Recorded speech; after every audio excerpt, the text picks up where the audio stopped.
there were many supporters within the party, within the propaganda ministry, who would have liked Mies van der Rohe to represent the new German state. And it is these years of uncertainty, 1933, 1934, that perhaps also explain why Mies did not give up hope yet and thought that ultimately he might gain a position as an architect and he could make a living in Berlin. My name is Soika and I'm a professor of art history at Bard College Berlin. My name is Anja Guttenberger and this is my podcast, Bauhaus Faces.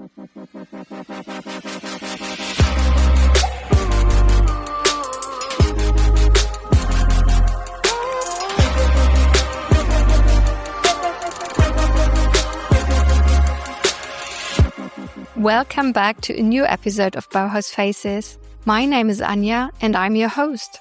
This is part 2 of the podcast episode about Ludwig Mies van der Rohe. So in case you haven't listened to part 1 with Vita Nowak and Fritz Neumeier yet, please go back and listen to that part first.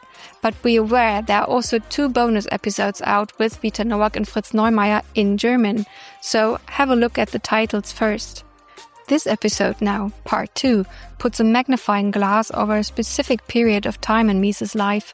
His commissions for the Nazis after the Bauhaus had closed in July 1933 and his final emigration to the US in 1938. For this episode I asked the art historian Soika to share her expertise with us. She published a book about Mies's competition entry for Pavilion that was supposed to be built at the World Exposition in Brussels in 1935. It is entitled Mies van der Rohe in the Third Reich, The Brussels Project, 1934. The publication is in German and English, and of course I will link it for you in the show notes. I got this book when I visited Vita Nowak at the Mies van der Rohe house in Berlin and then read it in one go on the weekend. I was so impressed by Soika's sensitive perspective on this particular phase of Mies van der Rohe's life, because it seems, for a moment, that Mies's life could have shifted into a very different direction. But Soika doesn't denounce Mies van der Rohe for his commissions for the Nazis, but emphasizes the circumstances in which Mies found himself as a modern architect and as a person that didn't necessarily want or need to leave his home. But she also underlines his naivety in thinking that as an architect he could be apolitical.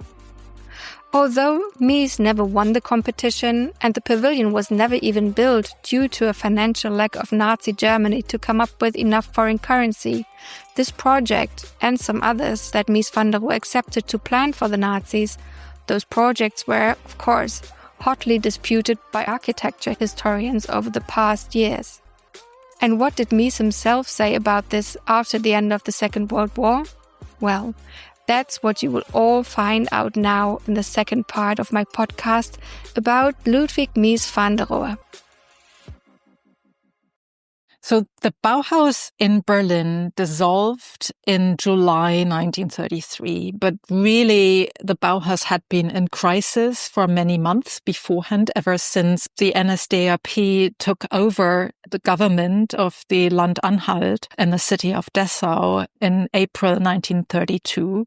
So the Dessau Bauhaus was closed down at the end of September 1932, and Mies van der Rohe decided to relocate to Berlin and to turn the Bauhaus into a private art school. But the financial situation was a disaster. The compensation payments that had been promised by the city of Dessau, they were stopped in June 1933. He was in debt. The Bauhaus had been closed down in April 1933, and there was a situation of unclarity as to the future of the Bauhaus. So in July, it was Mies van der Rohe who decided, together with the remaining faculty, to shut the school down permanently, to dissolve the Bauhaus School of Design. When Mies dissolved the Bauhaus on the 20th of July 1933, he was really in limbo as to how his future would develop in the new National Socialist state. He had no financial reserves. He lacked commissions as far as his own private architectural practice was concerned. He actually owed money to the faculty who still taught at the Bauhaus up until then. So it was a very difficult situation. And he was still unclear about what his position would be in the new National Socialist state, whether he would be acknowledged as one of the key architects who was very well known at the time, or whether he would be banned. So in summary, I think you could say it was a situation of unclarity. There were reasons to be optimistic, slight reasons, but there were also reasons to be extremely cautious. During the year 1933, there were actually very few commissions coming in. For Mies, there was the disastrous situation with the closing of the Bauhaus and no prospect. But then what happened towards the end of 1933 was that an assistant in the propaganda ministry approached Mies van der Rohe and proposed to him to perhaps even become the exhibition director for a big exhibition that was going to open in April 1934. The title was Deutsches Volk, Deutsche Arbeit, German people, German work. It was a kind of trade show, sort of celebrating German industries and trade and crafts, but bringing that together with a new National Socialist ideology. So the whole thing was coordinated in part by the propaganda ministry, and they wanted to turn this into a modern exhibition. They were using large photomurals, for example, to illustrate the achievements of the new government and so forth. And interestingly, Mies was considered for a very influential position as exhibition coordinator, exhibition architect for all 8 halls at the Messe, the radio television tower, the kind of Funkturm trade fair grounds. But this proposition of a man named Hans Weidemann, who was an assistant of Joseph Goebbels, was rejected by no less than Adolf Hitler himself. Apparently, or we have are the records sort of later on by Weidemann. And instead, Mies van der Rohe got one single section in the exhibition, the section dealing with coal mining, the mining industries, and he created a very modern design. But what is really interesting with regard to the exhibition is, first of all, at that time, to realize that sort of modern exhibitions such as those would have been a way to propagate the new Nazi state with modern means, possibly also with a modern architecture. And then secondly, that this exhibition directly linked up to the planning of Germany's project to present a German pavilion at the Brussels World Fair in 1935. And interestingly, it's partly the same people who were in charge of the exhibition in Berlin in 1934 and who were supposed to be in charge of the exhibition in 1935, Ernst Maywald, for example. And this explains partly why Mies was invited to submit an exhibition design, an architectural design for the German pavilion at the World Exhibition in Brussels. Before getting into the Brussels Pavilion project in detail, I wanted to know from Aya Soika, what was the state of architectural diversity in 1933-34, so in the early years of Nazi Germany? In the 1920s and very early 1930s, modern architecture had evolved into a non-uniform architectural style. But what about from 1932 onwards, when the Nazis came to power and changed the public life drastically? Had there already been made an aesthetic decision towards the giganticism that the architect Albert Speer would plan for Nazi Germany?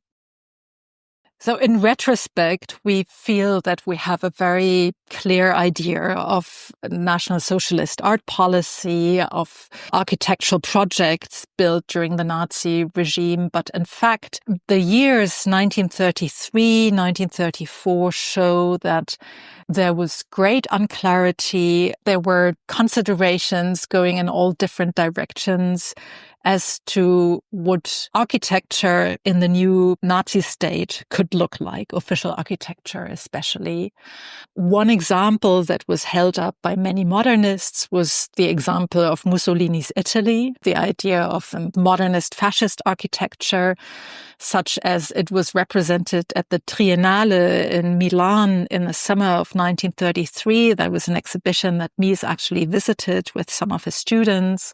Then there was the fraction of the reactionary Völkisch camp surrounding Paul Schmidhenner and Paul Schulze-Naumburg, kind of the traditional folksy German architecture. And then there were the neoclassical architects such as Ludwig Mies, who ultimately won the competition for the Brussels German pavilion, for which Mies van der Rohe was also invited to submit a design. So there were different aesthetic options. And there were many supporters within the party, within the propaganda ministry, who would have liked Mies van der Rohe to represent the new German state. And it is these years of uncertainty, 1933, 1934, that perhaps also explain why Mies did not give up hope yet, but why he was still willing to contribute to official invitations and thought that ultimately he might gain a position as an architect and he could make a living in Berlin. I think in order to understand Mies's position in these years, we really have to look at a number of factors. It's not at all straightforward, and there are multiple aspects that should be taken into account. We should also distinguish each single commission from the other in order to fully understand what this particular commission implied. So the year 1933, first of all, was still shaped by a legal battle. Mies was fighting for the compensation payments that the city of Dessau owed to him. They had been stopped in June on the grounds that Mies was the leader of a alleged communist cell, i.e. the Bauhaus. So on the one hand, he was defending himself with the help of his lawyer to argue that this money was rightfully attributed to him, that he should get these payments and that the accusations were untrue. On the other hand, he was in need of commissions to keep his architectural office, his private office going. And the invitation to design a pavilion for the Brussels World Exhibition, for example, was an opportunity to show the city of Dessau that, in fact, he had been invited by the propaganda ministry to submit this official design. So he was really in a difficult situation in these years. And I think among the factors that motivated him to get going was the chance of making a living in Germany at that point in time to keep his office going. Had he gained the commission for the Brussels World Exposition, he would have received a honorarium of about 100,000 Reichsmark. That would have put an end to his financial worries, whereas without such a commission, he could hardly pay the interns in his architectural office. So what happened was that, surprisingly enough, he got an invitation to contribute a design to a small competition for the German pavilion at the Brussels World Exposition. And that World Exposition was meant to take place in the spring and summer of 1935. And the Berlin-based propaganda ministry was very, very keen to make this a showcase of the new Germany. Basically, a year before the Olympic Games in Berlin in 1936, this was the beginning of showing the other countries what the new Germany was going to be about. And interestingly, Mies was one of 4 actually modernist architects who was invited to submit a exhibition design. And I think the fact that these modernist architects who had already created buildings during the Weimar period were invited shows that what the propaganda ministry had in mind was a modern solution for what would have been a very modern exhibition on the inside. The ground plans have long been published since the 1980s by Arthur Drexler and others. So the competition design is known, has been written about. But what I've tried to do is really to contextualize the commission within the life situation and career of Mies van der Rohe in the years 1933-34. So Mies designed a pavilion, an exhibition hall that was 12,000 square meters big. It was a square ground plan with each side measuring about 110 meters. So it would have been a gigantic exhibition hall with an open courtyard, a court of honor, a hall of honor with adjacent courtyards, adjacent buildings as well. And it would have been curated to a large extent by the propaganda ministry, with sections dealing with Volk and Reich, people and the Reich. Another section was entitled Peasant and Soil. Another section was dealing with traffic. And then you had the kind of more traditional presentations of various industries. But I think when you look at the exhibition abstract, it becomes very clear that here an architect would have been commissioned to create a container for the Nazi propaganda. And whereas you could say that formally Mies did not compromise, he created a flat roof exhibition hall made from brickstone, glass and steel that in terms of contents, of course, he would have compromised himself. Really, to call the exhibition hall for Brussels a pavilion is perhaps a bit of an understatement. It would have been quite a big exhibition hall, one of the main attractions on the exhibition grounds, with a beer garden and a restaurant fitting in hundreds of guests, with a large plaza in front of it to sort of welcome the hundreds of thousands of visitors flooding in. So it can hardly be compared to the Barcelona pavilion. It would have been over 10 times the size. It's quite interesting, actually, to compare it to the new National Gallery that Mies built in the late 1960s, because there too we have a square ground plan. Of course, the materials are different, but there's also a flat roof. And in terms of size, the Brussels pavilion would have been about 4 times as big as the upper hall of the new National Gallery. So it would have been quite a gigantic temporary structure erected for the World Exposition in 1935. I can totally understand why Mies was approached in the first place, because we have to remember that the Nazi period in the so-called Third Reich was not only all about rupture, but it was also continuity. And the people who were in the commissioning circles were people he had worked with for the Barcelona pavilion. And after all, here we have an experienced architect who was known could create convincing buildings within relatively short time with exquisite materials. So it was obvious for them almost to approach Mies van der Rohe. Interestingly, one of the people who was part of the deciding commissioning was the young architect Albert Speer. And even Speer was positive about Mies van der Rohe, his use of materials, the focus on quality. So Mies van der Rohe is not naturally mutually exclusive with the early period of Nazi cultural politics. But, and this is the big but, ultimately, as we know, Hitler had strong interests in architecture, in official projects, and he made sure that he was shown the different exhibition submissions by these 5 architects who had been commissioned to submit designs.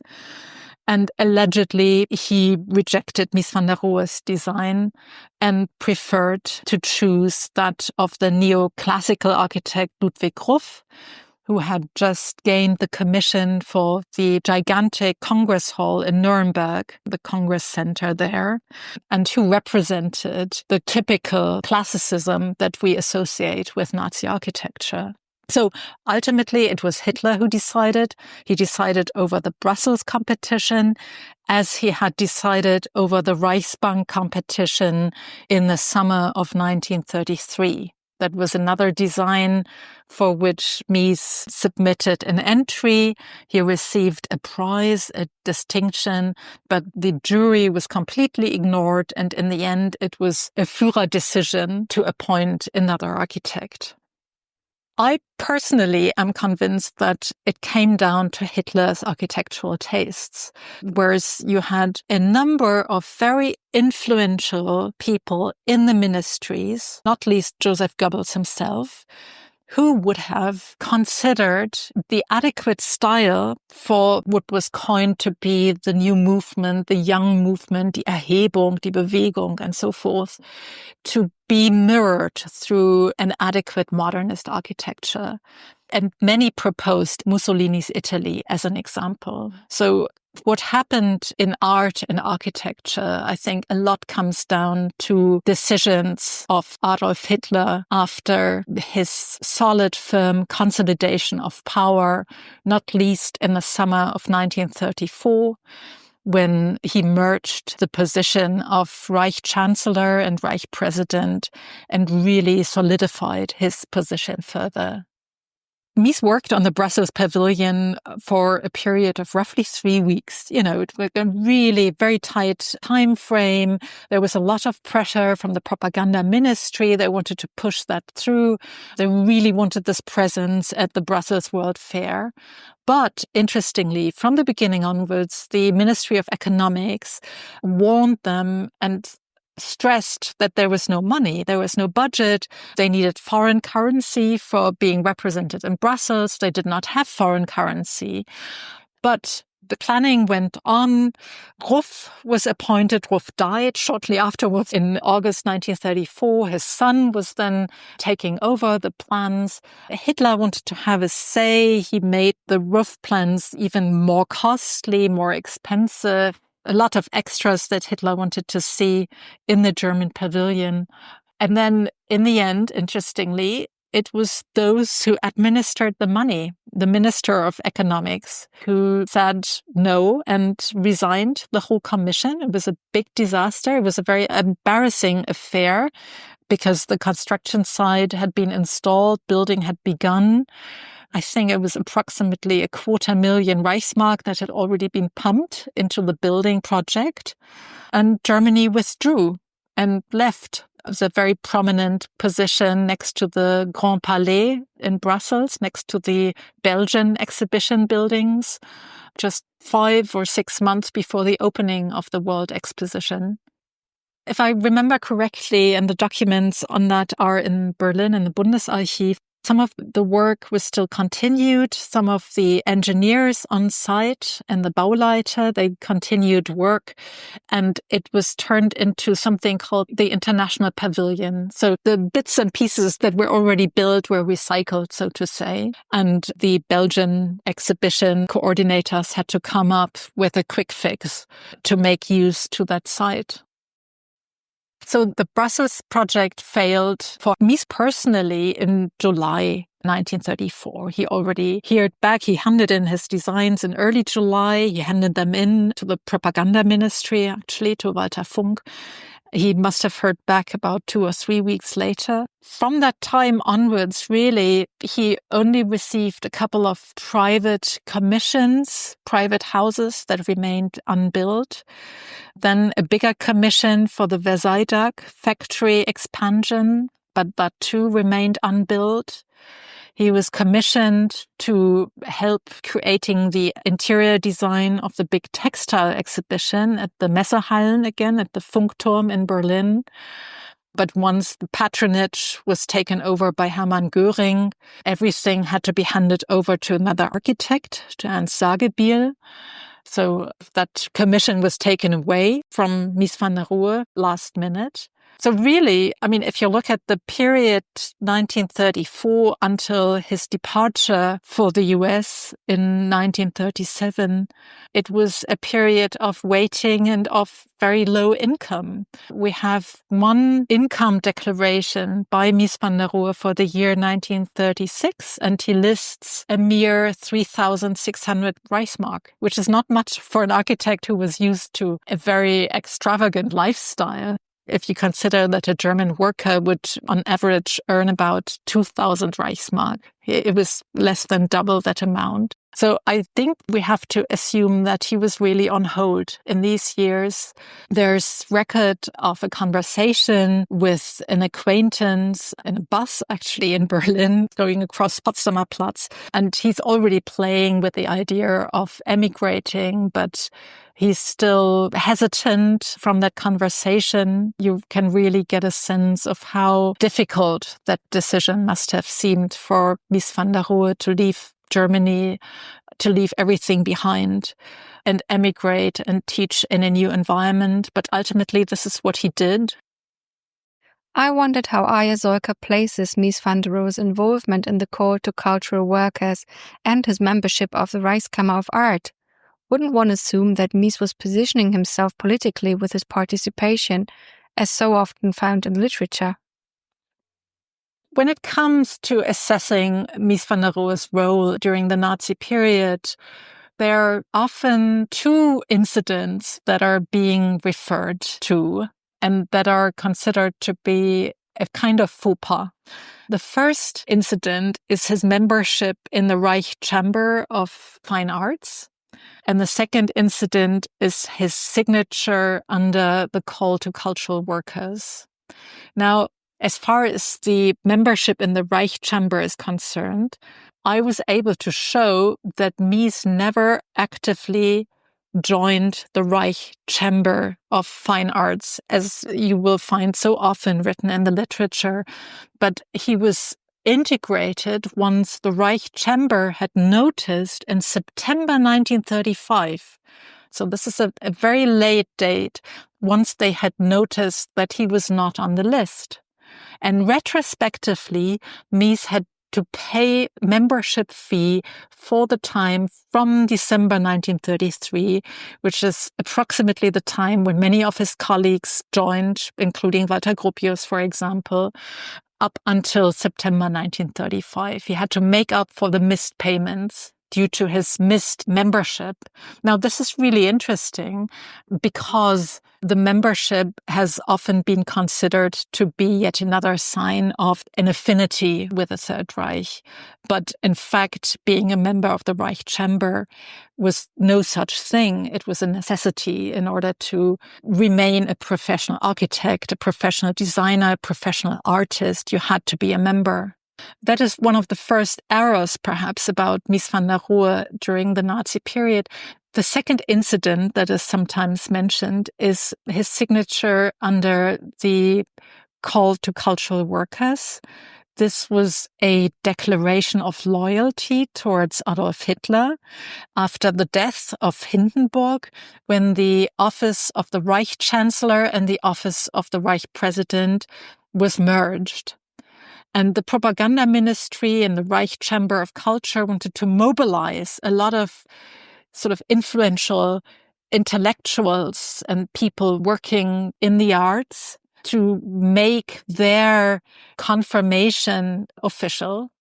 So what happened in the case of Mies van der Rohe, he received a letter from the Reich Chamber asking him to give his permission that his name be used, and they even included stamps for the response telegram. And that was very short notice in August 1934, and there's an office signature from Mies's office stating something like task accomplished or done. So my reading of his signature is that he was not fully aware of the extent that the call to cultural workers would be received in the wider public, and he never gave his signature proactively, but rather it was requested and he agreed to a request. But as you can imagine, the outcry among the former Bauhaus colleagues was tremendous when his signature appeared in the Völkischer Beobachter, in many other daily newspapers in Germany, and when it was felt that Mies was now starting an alliance with the kind of Völkisch reactionary architect like Paul Schulze-Naumburg, who had also signed the petition. And it was difficult for Mies to get rid of that faux pas for many, many decades to come. Even after the Second World War, an émigré newspaper published in German in New York City produced a reprint of the Call to Cultural Workers with Mies van der Rohe's signature. So I think it was something that I'm sure he regretted afterwards quite immediately, as someone reported, because he was not aware of the extent of the publicity and of the importance of that letter that he had responded to. It haunted him for many decades to come. Until today, actually, the Call to Cultural Workers, because we have so few documents and we know so little, it is often misread as a sign of his obedience and possibly even of his conviction. And looking at the materials, I think it should not be taken for that. So Mies van der Rohe was not persecuted by the Nazis for religious or political reasons, although he had struggled with the defamation of the Bauhaus as a communist school, and although he was offered by the Nazis to keep the school open if he fired all Jews from the faculty staff, which he rejected implicitly by closing the Bauhaus for good. That's surprising enough.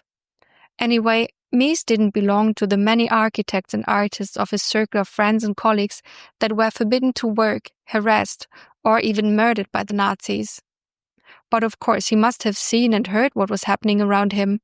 What might Mies's position have been, and that of other modern architects, to stay in Germany for as late as 1938, only 1 year before World War II would break out? When comparing Mies van der Rohe to other former Bauhaus colleagues, I think we have to take a look at each individual and their life circumstances. What could be said is that if, as an artist, as an architect, you were not persecuted because of your race, in inverted commas, because you were Jewish, for example, like Erich Mendelsohn, who left Germany as early as March 1933 because he realized that he had no chance of continuing his career in Nazi Germany. Or if you were a communist, like Mies's acquaintance Eduard Fuchs, the commissioner of the Rosa Luxemburg and Liebknecht monument in 1926, who also left Germany in March 1933.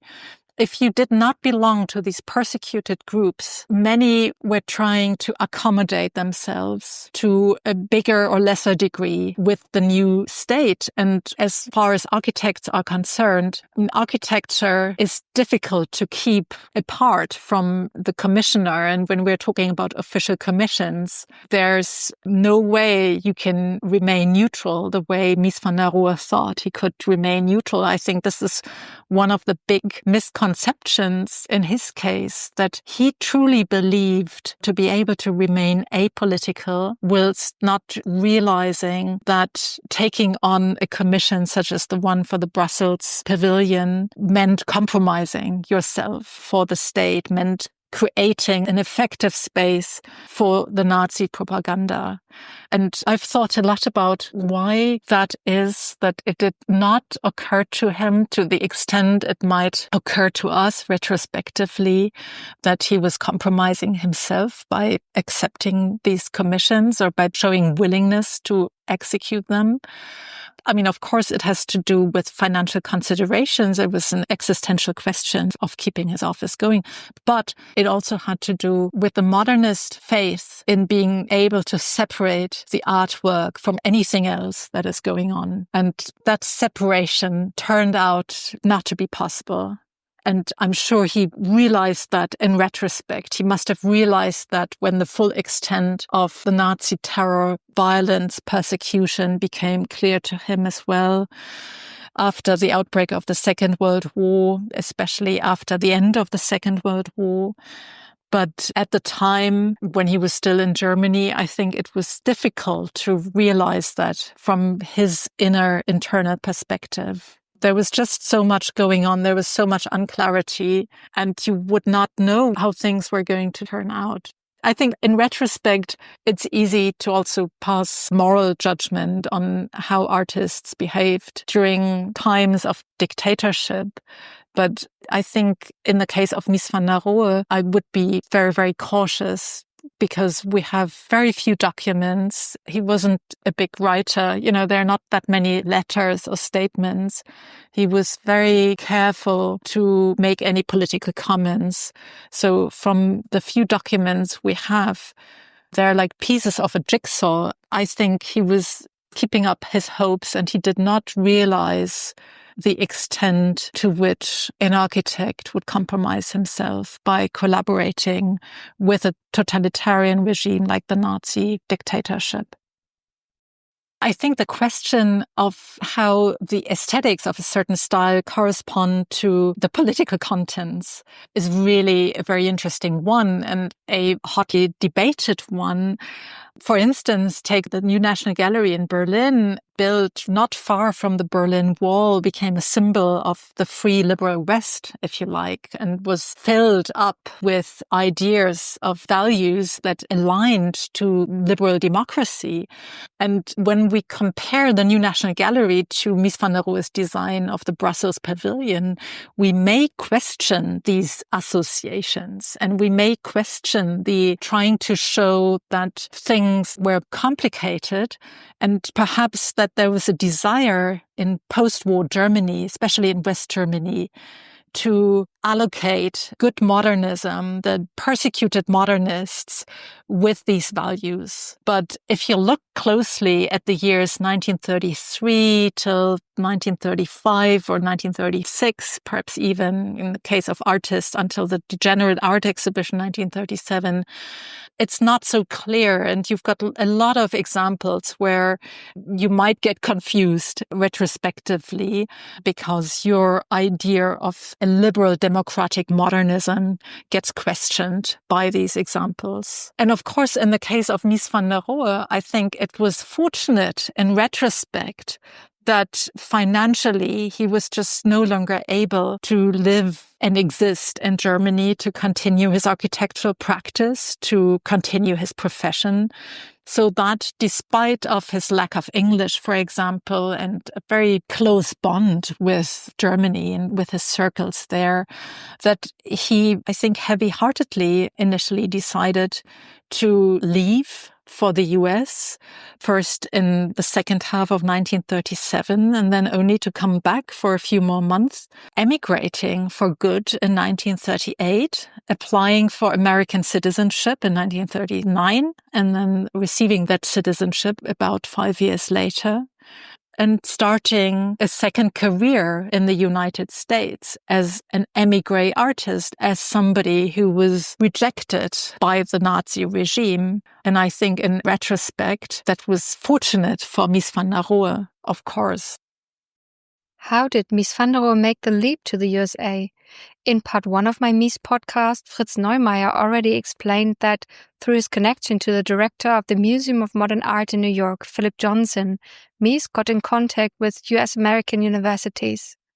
I asked Aya Soika to explain how Mies became head of the Armour Institute, later Illinois Institute of Technology in Chicago, and whether he maintained his ties in Germany. Mies had been approached by numerous people beforehand to start a career in the US. He was even approached to become a professor at Harvard. And when he heard that Walter Gropius too was considered for the position, he turned it down. He wanted to be the single one. He wanted to be the one who was appointed straight away, not go through a tedious, possibly humiliating application process.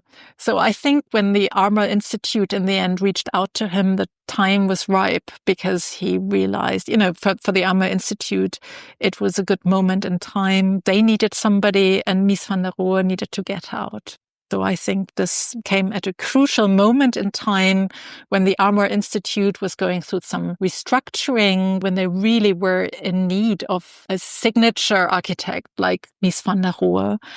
And that helped him settle in Chicago. He gave his inauguration speech in the autumn of 1938.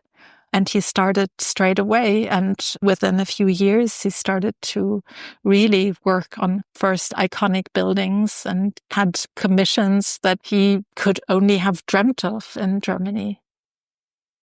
Once Mies had emigrated to the US, Lily Reich, his office partner, his life partner for some years, still came to see him once in the US. But then once the Second World War broke out in 1939, I think that the contact was very limited, probably even non-existent during the years of the Second World War, with his acquaintances and friends in Berlin and Germany, with his family, his brother Ewald in Aachen, and his former wife as well, his children. And then after the Second World War, what we have in the archives in Washington are long, long lists of care packages that he sent to family and friends. So I think that really shows that he was trying his best from far away and spending quite a lot of resources on providing some basic ingredients with the help of these ready packed care packages, providing lots of people in his circle, not just family, but actually also former office employees who thank him and others, including names that we no longer recognize today. There are long lists of recipients. There's a letter by Mies where he writes that even in the US, there's shortage of certain products, but still it's better than anywhere else in the world. So yeah, I think these were difficult years, and he was very much aware of his privilege. He sent his brother Ewald, for example, old suits that he no longer needed, provided for his family. He rallied together with Walter Gropius. Walter Gropius organized a care package project for former Bauhaus members and was asking Mies van der Rohe for eligible names as well. So I think this was an act of solidarity that was probably quite common at the time, and that was done by a lot of emigres who would try to support their acquaintances, friends and family in Europe after the Second World War at a time of starvation and material suffering. I mean, the other thing that he did that is quite interesting, after the war, he got some requests for denazification statements. So, for example, Ernst Walter, who had been an employee in his office on and off, who had joined the SA and SS and was now sitting in American internment camp, needed such a statement for his denazification procedure. And Mies was willing to write up something, not along the lines of what Walter wanted, but really rather emphasizing his own history of persecution and his own opposition and exile. I thought that was quite interesting, the way that Mies did not quite adhere to the request, but still wrote something that was probably very useful to Walter in the end. We are now slowly approaching the end of today's podcast episode about Ludwig Mies van der Rohe, and there are only a few last questions left. Was there no way out for him of accepting the commission for the Brussels pavilion? And how did Mies reflect on his commissions for the Nazis in the 1930s, but also later after World War II was over? Let's listen to Arja Soika one last time. I mean, not least the commission that he was willing to execute for the propaganda ministry for the Brussels pavilion shows that in 1934, he was not yet able to realize the implications of the regime, to realize the implications of the Nazi propaganda in an exhibition hall section entitled Weltanschauung, Ideology, or Volk und Reich, Volk and Reich, or Bauer und Boden, Peasant and Soil.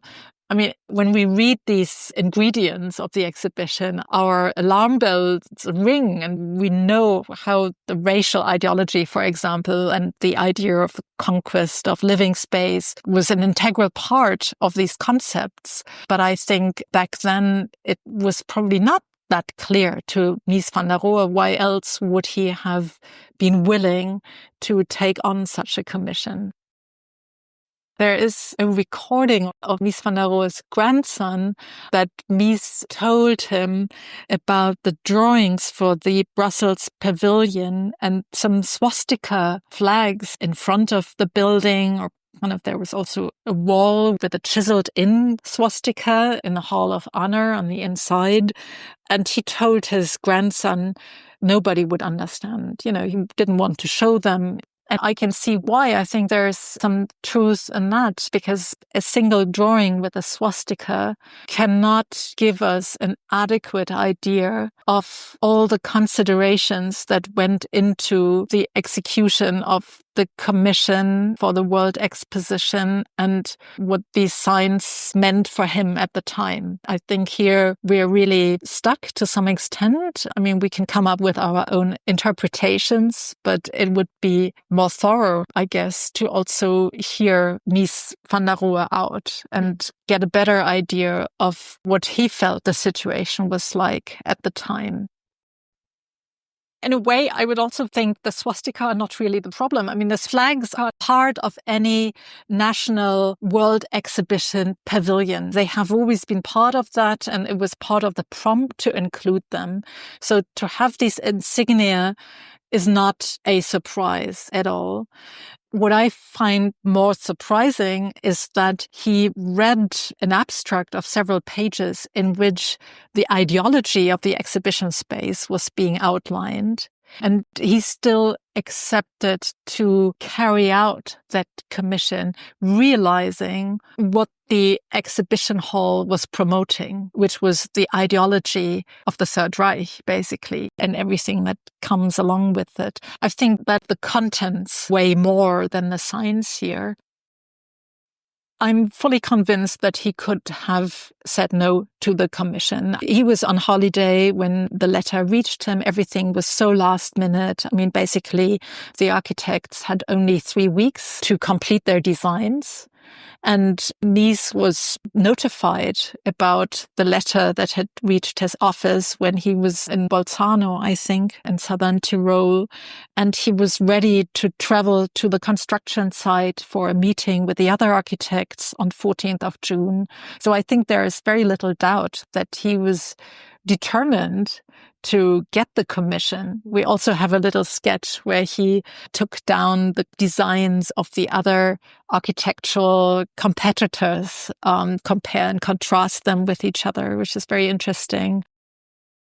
In the 1950s, he was interviewed by students, and the interviews were transcribed. They've been published as well. And in that interview, he actually stated that he knew what the Nazi state was about right away from 1933 onwards. And he recommended to the students, if such a situation happens to you, was using the example of the communists and the McCarthy era, if the communists take over, the only thing you can do is get away.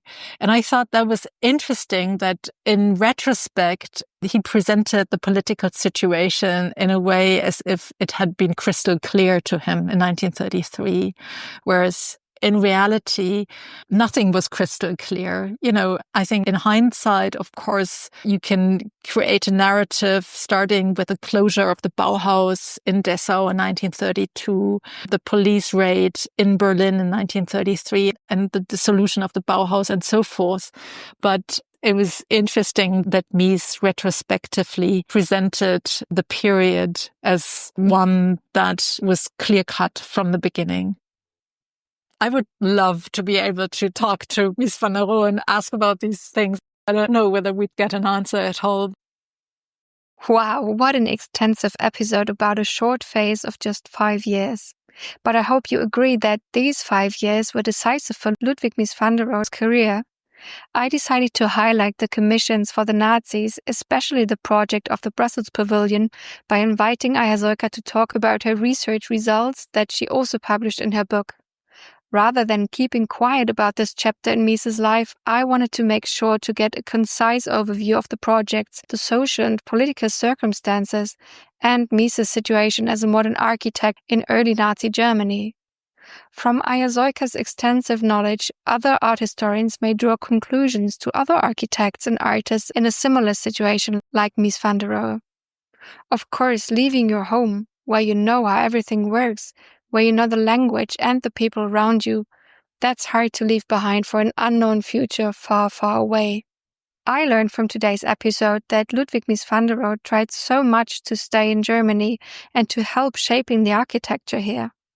But I also learned that he must have turned a blind eye to reality too, accepting a commission for a pavilion that was meant to show the malicious ideas of the Nazis publicly to the world. Thank you for listening to my first two-parter, and if you liked my podcast, please take some time now and go to Spotify, Apple Podcasts or YouTube and like or give a 5-star rating to Bauhaus Faces and subscribe. And above all, please recommend it to friends, family and colleagues who might be interested too. For bonus material, you can also follow me on Instagram, where you can find me as @Bauhaus Faces Podcast. Help spread the word. And now there's nothing left to say but tune in next time for a new episode of Bauhaus Faces.